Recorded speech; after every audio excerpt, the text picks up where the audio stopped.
కాలుష్యం మన ఆరోగ్యంపై తీవ్ర ప్రభావం చూపిస్తోందని సీఎం చంద్రబాబు నాయుడు పేర్కొన్నారు. చెత్త నిర్వహణలో ప్రతి కుటుంబం భాగస్వామ్యం కావాలని సూచించారు. ఇంట్లోనే తడి పొడి చెత్తలను వేరు చేసుకోవాలని తెలిపారు. రౌడీజం చేస్తే ఎవ్వరిని వదిలిపెట్టనని హెచ్చరించారు. గుడివాడలో స్వర్ణాంధ్ర స్వచ్ఛాంధ్ర కార్యక్రమంలో సీఎం చంద్రబాబు పాల్గొన్నారు. అమృత్ 2.0 ఏయుడిఎఫ్ శిలాఫలకాన్ని ఆవిష్కరించారు. స్వర్ణ పంచాయతీ ఉద్యోగులకు స్వచ్ఛ అవార్డులు అందజేశారు. ఈ సందర్భంగా సీఎం చంద్రబాబు ప్రసంగించారు. గొడ్డల పార్టీతో పెద్ద సమస్య వచ్చిందని తెలిపారు. రాష్ట్రంలో కొందరు క్రిమినల్స్ గా మారారని చెప్పుకొచ్చారు.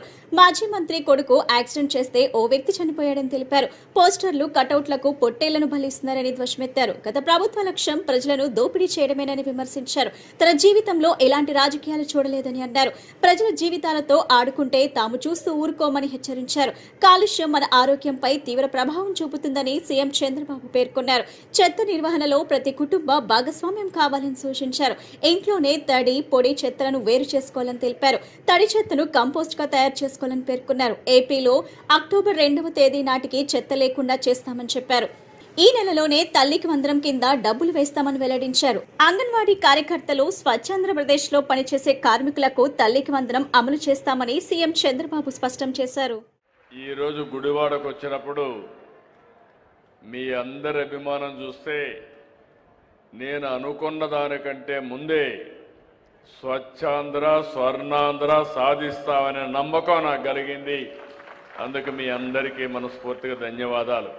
మూడో శనివారం వస్తే నాకు గుర్తొచ్చే ఏకైక కార్యక్రమం స్వచ్ఛాంధ్ర స్వర్ణాంధ్ర కార్యక్రమం.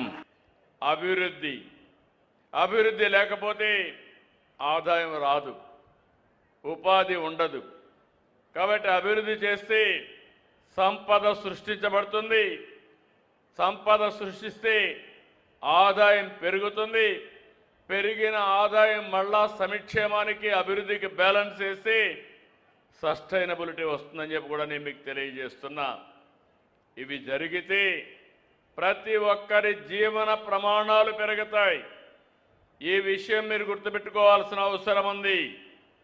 అందుకే ఈరోజు పరిశుభ్రత అంటే కేవలం రోడ్లు క్లీన్ చేయడమే కాదు, అది కూడా చేయాలి. చెత్తలే తేకుండా చేయాలి. పర్యావరణాన్ని కాపాడుకోవాలి. ప్రజల ఆరోగ్యాన్ని కాపాడాలి. ఎక్కడికక్కడ మీలో ఒక ఫీలింగ్ రావాలి. మొన్నటి వరకు చెత్త చెదారం ఉండే సెంటర్ని ఈరోజు బ్రహ్మాండంగా చెట్లు పెట్టి అభివృద్ధి చేసి మార్బలేసి ఐ లవ్ గుడివాడ అని బోర్డు పెట్టారు. అవునా కాదా?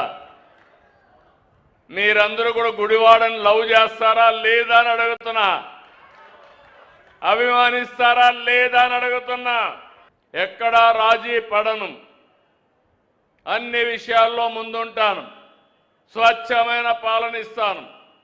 ఇంకో పక్క ఎవరైనా అవినీతి చేస్తే ఒకసారి 2 సార్లు చెప్పి సరిచేస్తాం.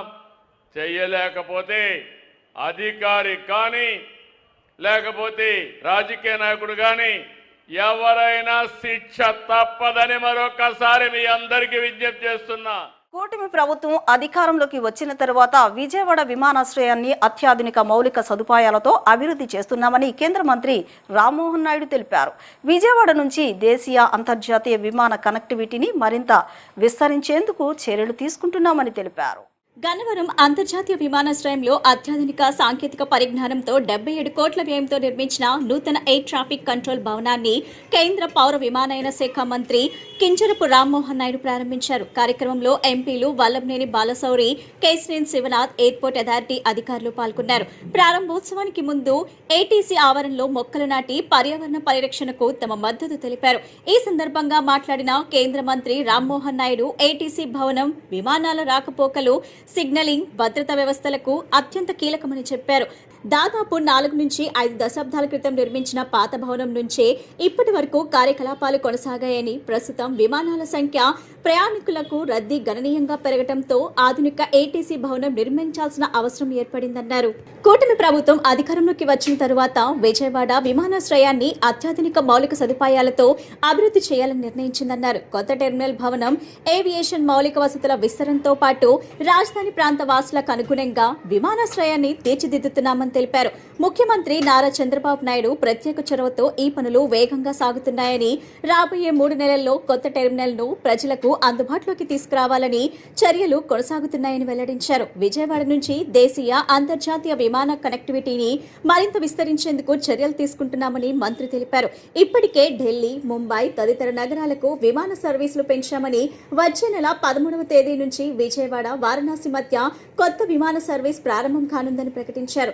భవిష్యత్తులో విజయవాడ విమానాశ్రయాన్ని అంతర్జాతీయ ప్రమాణాలతో అభివృద్ధి చేసి రాష్ట్రానికి కీలక ఏవియేషన్ హబ్ గా తీర్చిదిద్దడమే ప్రభుత్వ లక్ష్యమని కేంద్ర మంత్రి స్పష్టం చేశారు. ప్రస్తుతం విజయవాడ ఎయిర్పోర్ట్లో ఏటీసీకి సంబంధించి ఒక కొత్త భవనాన్ని 77 కోట్ల రూపాయలతో ఈరోజు ప్రారంభోత్సవం చేసుకోవడం జరిగింది. ఏదైతే ఈ కూటమి ప్రభుత్వం విజయవాడలో సరికొత్త ఇన్ఫ్రాస్ట్రక్చర్తో టెర్మినల్ బిల్డింగ్ కానీ ఏవియేషన్కి సంబంధించినటువంటి ఇన్ఫ్రాస్ట్రక్చర్ చేయాలన్నటువంటి ఆలోచన ఉందో అందులో ఒక ప్రధానమైనటువంటి భాగం ఈ ఏటీసీ భవనం. ఏటీసీ భవనం అనేది ఫ్లైట్స్ తాలూకు ఆపరేషన్స్కి చాలా కీలకమైనటువంటిది. గతంలో ఈ ఎయిర్పోర్ట్లో ఎప్పుడో 40-50 సంవత్సరాల క్రితం కట్టినటువంటి బిల్డింగ్లో నుంచి ఈ యొక్క ఆపరేషన్స్ జరుగుతున్నాయి. కానీ విజయవాడ ఆపరేషన్స్ ఇప్పుడు చాలా పెరగడం వల్ల, ఫ్లైట్ యాక్టివిటీ కూడా పెరగడం వల్ల ఈ యొక్క కొత్త భవనాన్ని నిర్మించాల్సినటువంటి అవసరం ఉంది. అయితే దీన్ని పూర్తి స్థాయిలో ఏదైతే భవిష్యత్తు ఒక 30-40 సంవత్సరాల వరకు అవసరమైనటువంటి ఎక్విప్మెంట్ కానీ, స్పేస్ కానీ, ఇన్ఫ్రాస్ట్రక్చర్ కానీ అన్నిటినీ కూడా జోడించుకొని 77 crores-తో ఈ యొక్క అద్భుతమైనటువంటి భవనాన్ని ఈరోజు ప్రారంభోత్సవం చేసుకున్నాం. దీంతోపాటు అతి ముఖ్యమైనటువంటిది మన కొత్త టెర్మినల్ బిల్డింగ్.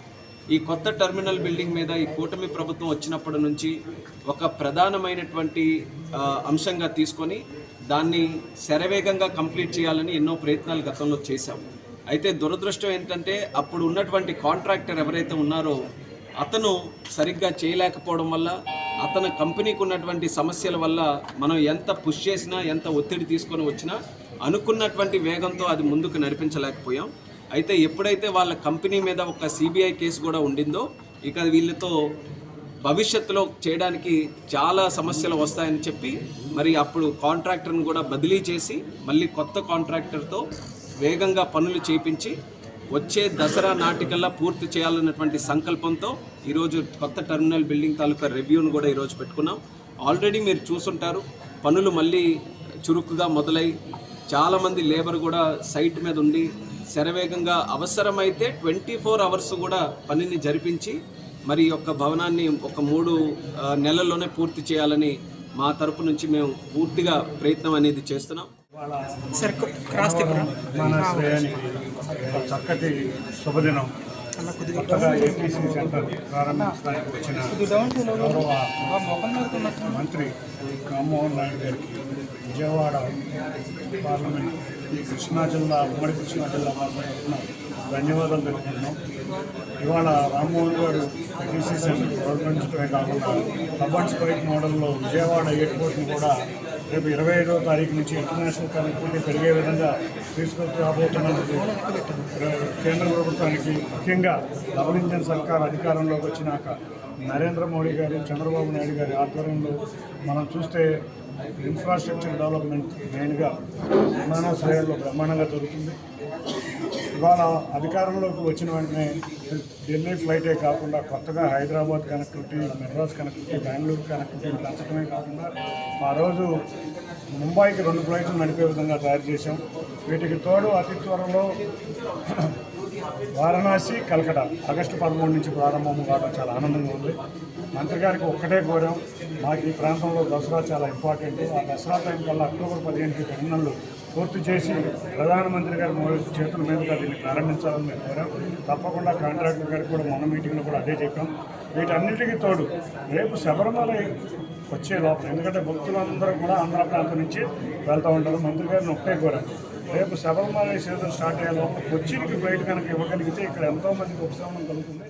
గుంటూరులో కృష్ణబాబు కాలనీలో ఓ మహిళపై జరిగిన దాడి ఘటనపై రాష్ట్ర ప్రభుత్వం తీవ్రంగా స్పందించింది. నిందితుడు అధికార తెలుగుదేశం పార్టీకి చెందిన నాయకుడని తేలినప్పటికీ చట్టం ముందు అందరూ సమానమేనని స్పష్టం చేస్తూ కఠిన చర్యలకు ఉపక్రమించింది.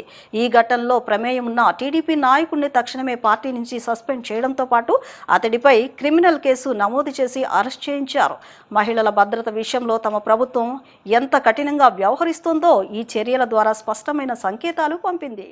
ఈ సంఘటన తనను తీవ్రంగా కలిచివేసిందని ముఖ్యమంత్రి చంద్రబాబు పేర్కొన్నారు. ఎక్స్ వేదికగా ఆయన స్పందిస్తూ ఏ మహిళనైనా అవమానించే చర్యలను ఎట్టి పరిస్థితుల్లోనూ సహించబోమన్నారు. ఇలాంటి ఘటనలకు మన సమాజంలో తావు లేదని హెచ్చరించారు. ఘటనపై వెంటనే కఠిన చర్యలు తీసుకోవాలని అధికారులను ఆదేశించినట్లు తెలిపారు. చట్టం ముందు అందరూ సమానమేనని, రాజకీయ పార్టీలు పేరు చెప్పుకుని అరాచకాలకు పాల్పడాలనుకునే వారికి ఎలాంటి రక్షణ ఉండబోదని ఆయన తేల్చి చెప్పారు. ఆంధ్రప్రదేశ్లో ప్రతి మహిళకు గౌరవం, భద్రత కల్పించే విషయంలో ప్రభుత్వం పూర్తి అండగా నిలుస్తుందని చంద్రబాబు భరోసా ఇచ్చారు. స్వచ్ఛాంధ్ర స్వర్ణాంధ్ర లక్ష్య సాధనలో ప్రతి ఒక్కరూ భాగస్వాములు కావాలని విజయవాడ సెంట్రల్ ఎమ్మెల్యే బోండా ఉమామహేశ్వరరావు పిలుపునిచ్చారు. వర్షాకాలంలో పరిశుభ్రతపై ప్రత్యేక శ్రద్ధ అవసరమని, దోమల వ్యాప్తిని అరికట్టేందుకు ప్రజలు అప్రమత్తంగా ఉండాలని సూచించారు. స్వచ్ఛమైన విజయవాడ నిర్మాణానికి ప్రతి పౌరుడు బాధ్యతగా వ్యవహరించాలని కోరారు. 64వ డివిజన్లోని బివి సుబ్బారెడ్డి హైస్కూల్లో రాష్ట్ర ప్రభుత్వం ప్రతిష్టాత్మకంగా చేపట్టిన స్వచ్ఛాంధ్ర స్వర్ణాంధ్ర కార్యక్రమంలో భాగంగా ప్రతి నెల 3వ శనివారం నిర్వహించే ప్రత్యేక పారిశుద్ధ్య కార్యక్రమం జరిగింది. ఈ కార్యక్రమంలో ప్రభుత్వ whip Vijayawada central MLA Bonda Umamaheswararao పాల్గొని విద్యార్థులతో కలిసి స్వచ్ఛతా ప్రతిజ్ఞ చేయించారు. అనంతరం మొక్కలు నాటి పర్యావరణ పరిరక్షణపై అవగాహన కల్పించారు. ఈ సందర్భంగా ఎమ్మెల్యే మాట్లాడుతూ ప్రజల ఆరోగ్య పరిరక్షణే ప్రభుత్వ ప్రధాన లక్ష్యమని, అందుకు పరిశుభ్రమైన పరిసరాలు ఎంతో అవసరం అన్నారు.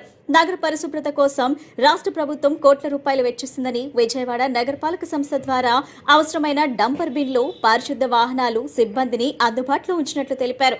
పారిశుద్ధ కార్మికులు, మున్సిపల్ సిబ్బంది, డ్వాక్రా మహిళలు ప్రతిరోజు తెల్లవారుజాము నుంచే ప్రజల ఆరోగ్యం కోసం నిబద్ధతతో పనిచేస్తున్నారని, వారి సేవలు అభినందనీయమని కొనియాడారు. వర్షాకాలంలో దోమల వ్యాప్తి, లార్వా పెరుగుదలను అరికట్టేందుకు ఇళ్లల్లో, పరిసరాల్లో నీరు నిల్వ ఉండకుండా చర్యలు తీసుకోవాలని సూచించారు.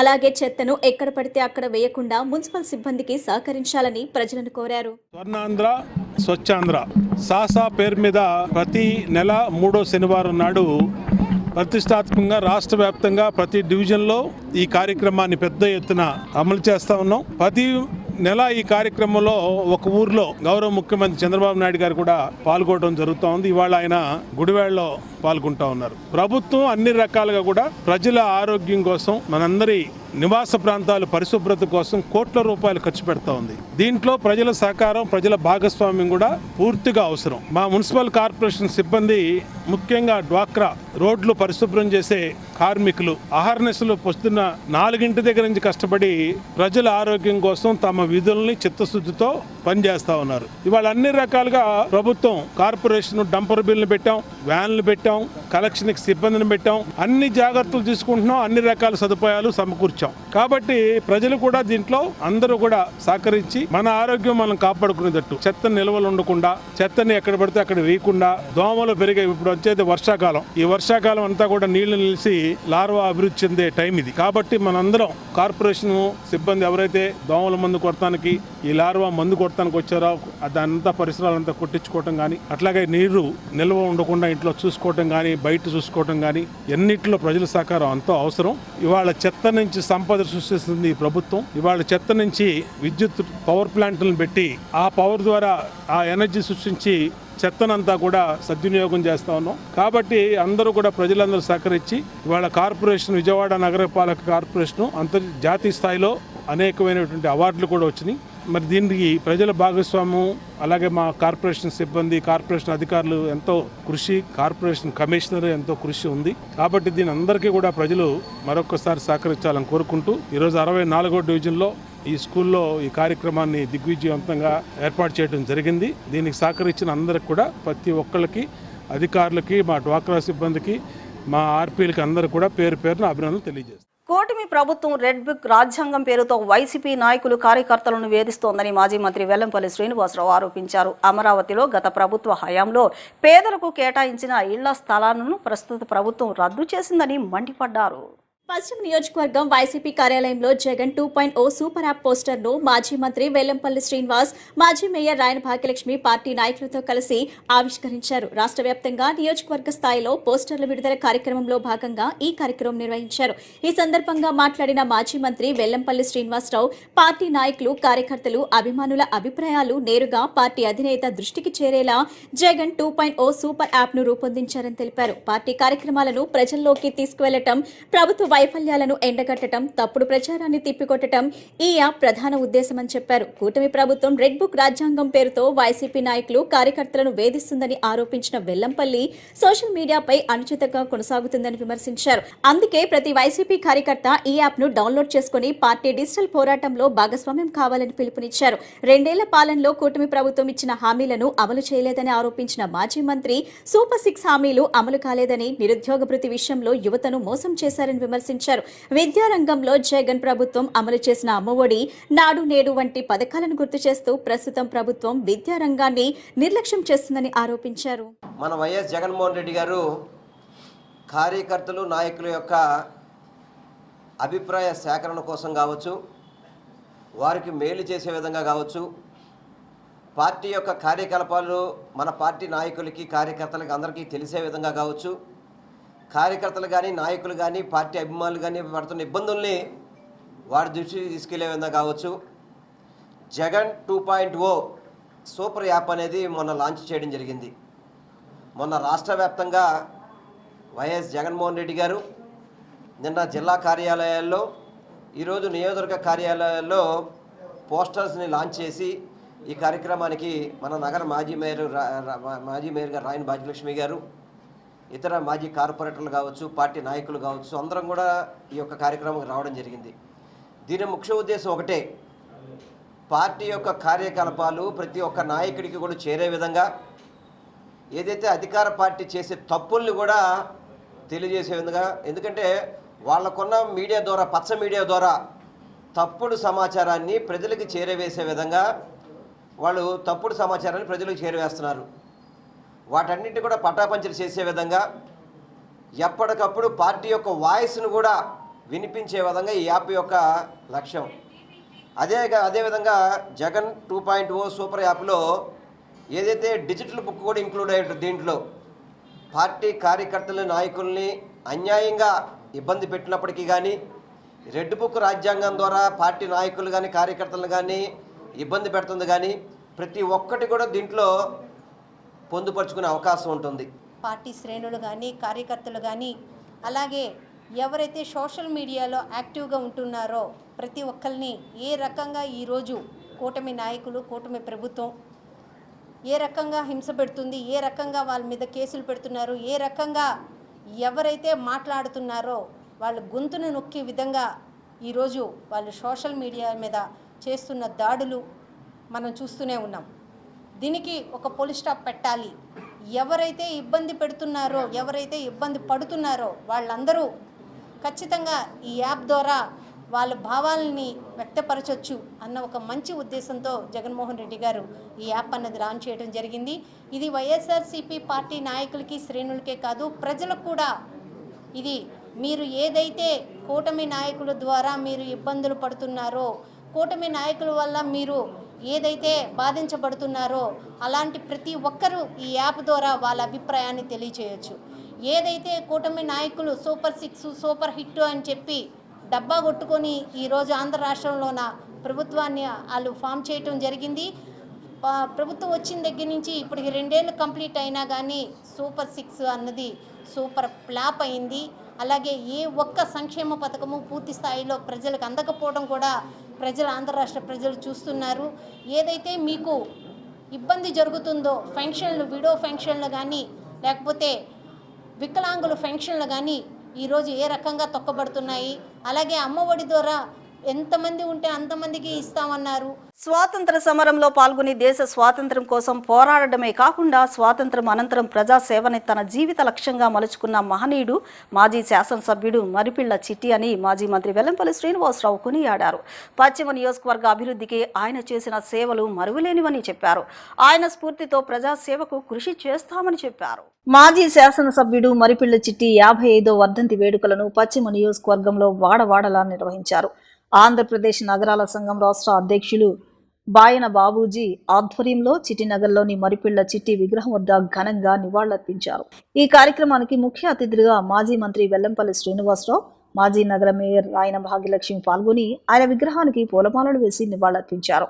ఈ సందర్భంగా వారు మాట్లాడుతూ స్వాతంత్ర సమరయోధుడిగా దేశం కోసం పోరాడి అనంతరం ప్రజాప్రతినిధిగా ప్రజల సమస్యల పరిష్కారానికి తన జీవితాన్ని అంకితం చేసిన మహనీయుడు మరిపిళ్ల చిట్టి అని కొనియాడారు. పశ్చిమ నియోజకవర్గ చరిత్రలో ఆయన పేరు ఒక ప్రత్యేక అధ్యాయంగా నిలిచిపోయిందన్నారు. ప్రజల సంక్షేమం, సామాజిక న్యాయం, అభివృద్ధి కోసం ఆయన చేసిన కృషి నేటికి ప్రజలు గౌరవంగా స్మరించుకుంటున్నారన్నారు. ప్రజల కష్ట సుఖాల్లో ఎల్లప్పుడూ అండగా నిలిచిన నాయకుడిగా మరిపిళ్ల చిట్టి ప్రత్యేక గుర్తింపు పొందారని పేర్కొన్నారు. రాజకీయ పదవిని అధికారం కోసం కాకుండా ప్రజాసేవకు ఒక సాధనంగా ఉపయోగించుకున్న అరుదైన నాయకుల్లో ఆయన ఒకరని కొనియాడారు. తన వ్యక్తిగత ప్రయోజనాల కంటే ప్రజా ప్రయోజనాలకే అధిక ప్రాధాన్యతనిచ్చిన మహోన్నత వ్యక్తిగా ఆయన్ను గుర్తు చేసుకున్నారు. అనంతరం ఆంధ్రప్రదేశ్ నగరాల సంఘం రాష్ట్ర అధ్యక్షులు బాయన బాబూజీ మాట్లాడుతూ ప్రజల సంక్షేమం కోసం తన ఆస్తులను సైతం ప్రభుత్వానికి అప్పగించిన మహాదాతగా మరిపిళ్లి చిట్టి చరిత్రలో నిలిచిపోయారని పేర్కొన్నారు. త్యాగం, నిజాయితీ, సేవాభావానికి ఆయన జీవితం ఒక గొప్ప ఉదాహరణ అన్నారు. చిట్టి ఆశయాలు, విలువలు నేటి తరానికి మార్గదర్శకమని, ప్రజల కోసం జీవించడం అంటే ఏంటో ఆయన జీవితం చెప్పిందన్నారు. రాజకీయాల్లో విలువలు, ప్రజల పట్ల నిబద్ధత, సామాజిక బాధ్యత ఎంత ముఖ్యమో ఆయన ఆచరణ ద్వారా నిరూపించారని కొనియాడారు. చిట్టినగర్ అనే పేరు నేడు విజయవాడ ప్రజలకు సుపరిచితమైందంటే అది మరిపిళ్ల చిట్టి సేవలకు దక్కిన గౌరవం అని తెలిపారు. ఈ ప్రాంతంలో ఆయన విగ్రహాన్ని ఏర్పాటు చేసి భావి తరాలకు ఆయన సేవలను మరింత చేరువ చేసే చర్యలను తీసుకున్న వారందరికీ కృతజ్ఞతలు తెలిపారు. చిట్టి ప్రాతినిధ్యం వహించిన పశ్చిమ నియోజకవర్గ అభివృద్ధి కోసం ఆయన చూపిన మార్గంలోనే ముందుకు సాగాలని పిలుపునిచ్చారు. ఆయన ఆశయాలను కొనసాగించడం ద్వారానే నిజమైన నివాళి అర్పించిన వారం అవుతామని పేర్కొన్నారు. నగరాల సంఘం స్థాపించింది నేటికి 50 వసంతాలు పూర్తి చేసుకోవడం తమకెంతో సంతోషంగా ఉందని చెప్పారు. రాబోయే రోజుల్లో సంఘ అభివృద్ధికి అన్ని విధాలా కృషి చేస్తామని చెప్పారు. ఈ కార్యక్రమంలో వైసీపీ నాయకులు, కార్యకర్తలు, నగరాల సంఘం ప్రతినిధులు తదితరులు పాల్గొన్నారు. విజయవాడ మరీ ముఖ్యంగా పశ్చిమ నియోజకవర్గంలో వారికి ఎక్కడైతే విగ్రహాలు ఉన్నాయో అన్ని చోట్ల కూడా ఘనంగా కూడా నివాళులు అర్పించడం జరిగింది. వైఎస్ఆర్ కాంగ్రెస్ పార్టీ తరఫున కావచ్చు, అదేవిధంగా మరిపిళ్ల చిట్టి గారి అభిమానులు కావచ్చు, చాలా ఘనంగా కూడా నిర్వహిస్తున్నారు. ఎందుకంటే విజయవాడ నగరానికి మరీ ముఖ్యంగా పశ్చిమ నియోజకవర్గానికి మరిపిళ్ల చిట్టి గారు సేవలు మరవలేనివి అని కూడా మీ అందరికీ కూడా తెలియపరచుకున్నారు. ఒక స్వతంత్ర సమరయోధుడిగా స్వతంత్రం కోసం పోరాడిన వ్యక్తి, ఈ నియోజకవర్గ అభివృద్ధి కోసం పోరాటాలు చేసిన వ్యక్తి, అభివృద్ధి చేసిన వ్యక్తి. అదేవిధంగా నియోజకవర్గ అభివృద్ధి కోసం అని చెప్పని వారికి ఉన్న ఆస్తుల్ని ప్రభుత్వాలకి ఇవ్వడం కానివ్వండి, అదేవిధంగా అనేక రకాల సేవా కార్యక్రమాలు చేసిన మహనీయులు మరిపిళ్ల చిట్టి గారు.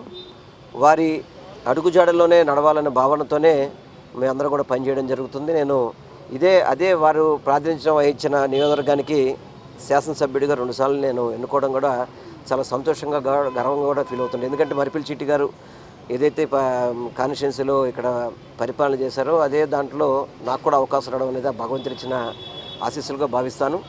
ఏదైతే ఈరోజు మరిపిళ్ల చిట్టి గారి యొక్క మంచి కార్యక్రమాలు ఏమన్నా ప్రతి ఒక్కటి కూడా కొనసాగించే విధంగానే మేమందరం కూడా ముందుకెళ్తామని తెలియపరుచుకుంటూ, తప్పనిసరిగా వారికి ఏదైతే చిట్టినగర్లో ఎప్పుడైతే మనకు చిట్టినగర్ అనేది ప్రతి వాళ్ళకి తెలుసు, కానీ ఆ ఏరియాలో తెలవడానికి చిట్టి గారి విగ్రహాన్ని కూడా ఏర్పాటు చేయడానికి ఆ రోజు వైఎస్ జగన్మోహన్ రెడ్డి గారి నాయకత్వంలో మా మేయర్ గారు రాయన భాగ్యలక్ష్మి గారు కావచ్చు, నగరాల సంఘం కావచ్చు, నగరాల పెద్దలు కావచ్చు, అందరూ కూడా సహకరించడంతో చక్కటి విగ్రహం ఏర్పడింది. ఈరోజు చిట్టినగర్ అంటే మరిపిళ్ల చిట్టినగర్ అని చెప్పి అందరికీ కూడా తెలిసే విధంగా ఆ కార్యక్రమాన్ని కూడా చేయడం జరిగింది.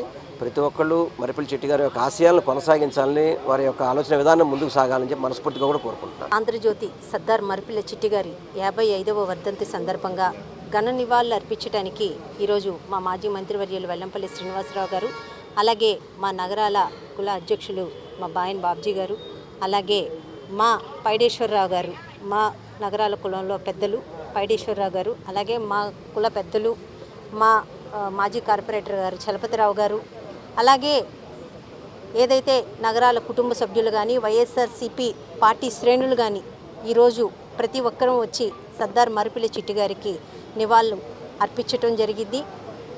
సర్దార్ మరిపిల్లి చిట్టి గారు విజయవాడ నగరానికి ప్రప్రథమంగా ఏదైతే స్వతంత్రం వచ్చిన తర్వాత ఫస్ట్ ఎమ్మెల్యేగా విజయవాడ నగరాన్ని ఆయన అభివృద్ధిలోకి తీసుకెళ్లటం జరిగింది.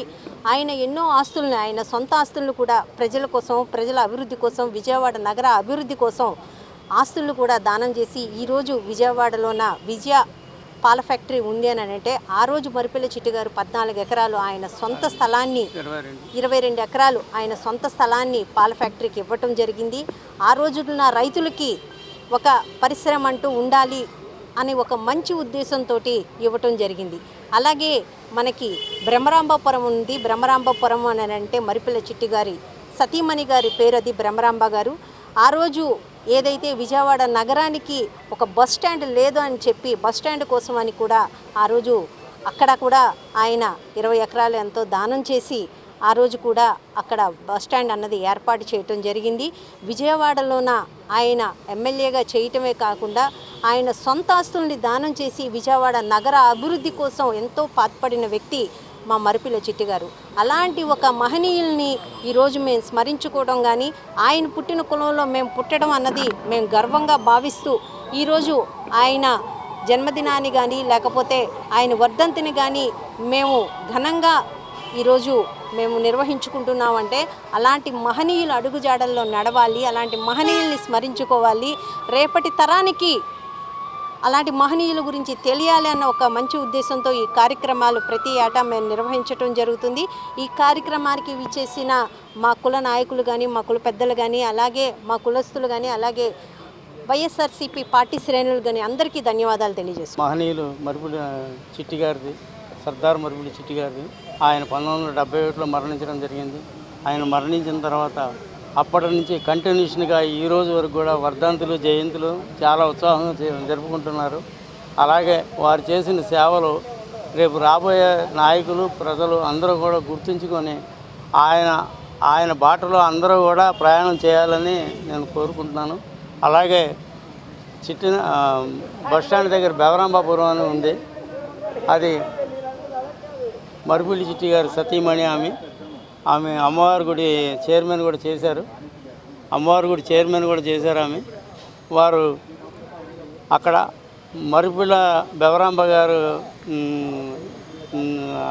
ఏరియా అని చెప్పి మరిపిల్ల అనేది యాడ్ చేస్తే అక్కడ బెవరాంబాపురానికి బాగుంటుందని నేను ఆశిస్తూ సెలవు. మేము మా నగరాల కులం గురించి కొన్ని మాట్లాడాల్సిన అవసరం ఉంది, మాట్లాడుతున్నాం. మమ్మల్ని బీసీలుగా వైఎస్ రాజశేఖర రెడ్డి గారు ఓసీల నుంచి బీసీలుగా మార్చారు. వారు తనయుడు జగన్మోహన్ రెడ్డి గారు కథమ 8 జిల్లాలు కూడా మార్చారు. అలాగే మంత్రి గారు, మేయర్ గారు మాకు చిట్టినగర్లో చిట్టిగారి విగ్రహానికి కానీ, చిన్నగారి విగ్రహానికి కానీ మంత్రి గారు, మేయర్ గారు మాకు పర్మిషన్స్ ఇచ్చారు. ఇద్దరికి ధన్యవాదాలు. ఇప్పుడు చిన్న విరామం తీసుకుందాం.